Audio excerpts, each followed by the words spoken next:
বানাচ্ছি অসম্ভব সুন্দর একটা পনিরের রেসিপি। এখানে 200 গ্রামের মতন পনির নিয়ে নিচ্ছি। পনিরটাকে ভালো করে এইভাবে কেটে নিচ্ছি সবগুলো। এরপর পনিরগুলোকে হালকা পরিমাণ লবণ, লঙ্কার গুঁড়ো, হলুদ গুঁড়ো দিয়ে ভালো করে মাখিয়ে নিলাম। এরপর কড়ার মধ্যে দিয়ে দিলাম ঘি আর সাদা তেল। গরম হয়ে গেলে এরপর পনিরগুলোকে দিয়ে দেব। এরপর পনিরগুলোকে হালকা করে ভেজে এইভাবে সবগুলো তুলে নিচ্ছি।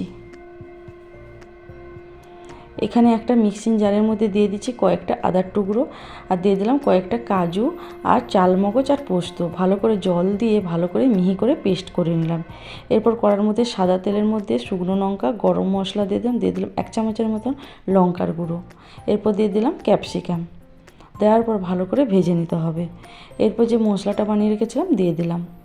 জল দিয়ে ভালো করে মশলাটাকে কষিয়ে নিতে হবে। এরপর দিয়ে দিচ্ছি জিরে গুঁড়ো আর ধনে গুঁড়ো দিয়ে ভালো করে মশলাটাকে কষিয়ে নেওয়ার পর 3-4 চামচের মতন টক দই ফেটানো দিয়ে দিলাম।